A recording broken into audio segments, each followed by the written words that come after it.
America का एक बहुत बड़ा मशहूर अखबार है द वॉशिंगटन पोस्ट। इसके बारे में आपने अक्सर सुना होगा, यह अक्सर चर्चाओं में रहता है। आज मैं इसी अखबार द्वारा लिखे गए 2 लेख अपने साथ लाया हूं। एक लेख में यह अखबार लिखता है कि अमेरिका में गाय को गले लगाने से लोगों में सकारात्मक बदलाव आ रहे हैं। यह वो लेख है जो आपके साथ आपको दिखाई दे रहा है। लेकिन दूसरा लेख इस अखबार द्वारा कल ही प्रकाशित किया गया है, जिसमें भारत सरकार के उस फैसले पर टिप्पणी की गई है जिसमें सरकार ने लोगों को 14 फरवरी को गाय को गले लगाने के लिए कहा है। हैरानी की बात यह है कि भारत के मामले में यह अखबार लिखता है कि सरकार ऐसा करके हिंदू मान्यताओं और हिंदुत्व के एजेंडे को बढ़ावा दे रही है, जबकि अमेरिका के मामले में यह अखबार कुछ और कहता है। देखिए, अमेरिका के मामले में यह अखबार कह रहा है कि cow cuddling has become a thing for lonely hearts in the pandemic.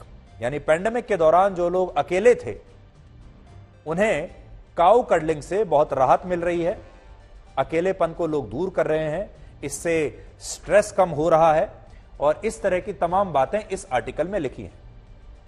और वो कह रहे हैं कि गाय को गले लगाने से अमेरिका में सकारात्मक बदलाव आ रहे हैं। लेकिन जब यही बात भारत में कही जाती है तो ये लिखते हैं कि भारत में हिंदू मान्यताओं को बढ़ावा देने की कोशिश सरकार कर रही है। अब ये आर्टिकल मैं लेकर आया हूं और आपको पढ़कर सुनाता हूं।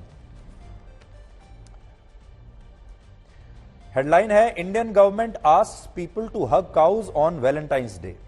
फिर लिखते हैं द हिंदू नेशनलिस्ट गवर्नमेंट। देखिए, एक तो ये हमारी सरकार को जब भी लिखते हैं तो लिखते हैं द हिंदू नेशनलिस्ट गवर्नमेंट, यानी हिंदू राष्ट्रवादी सरकार, led by Prime Minister Narendra Modi, has been pushing a Hindu agenda, seeking supremacy of the religion at the expense of a secular nation known for its diversity। यानी एक धर्मनिरपेक्ष देश को उसके पूरे character को समाप्त करके वहां पर हिंदू एजेंडे को पुश किया जा रहा है।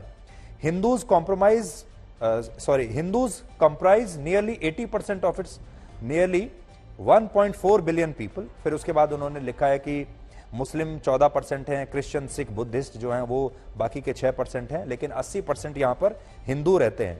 और फिर उन्होंने कुछ लोगों के इंटरव्यूज किए हैं, कुछ लोगों को कोट किया है। जाहिर है वो ऐसे लोग हैं जो इस फैसले के खिलाफ हैं, और वो लोग ये कहते हैं कि it is absolutely crazy and it defies logic. लेकिन जो दूसरा आर्टिकल है, जब ये अपने देश के बारे में लिखते हैं तो ये बता रहे हैं कि लोगों के बारे में उनके अनुभव बता रहे हैं। When Sammy the cow who was rescued from a dairy farm laid her head in Behinford's lap and fell asleep, Behinford began to cry। वो कोई व्यक्ति के बारे में उसका अनुभव बता रहे हैं कि जब उस व्यक्ति ने गाय को गले लगाया तो ये व्यक्ति रोने लगा, इतना भावुक हो गया। और फिर वो कहते हैं कि इस तरह गाय को गले लगाने से अमेरिका में बड़ी संख्या में लोगों को भावनात्मक सुरक्षा महसूस होती है।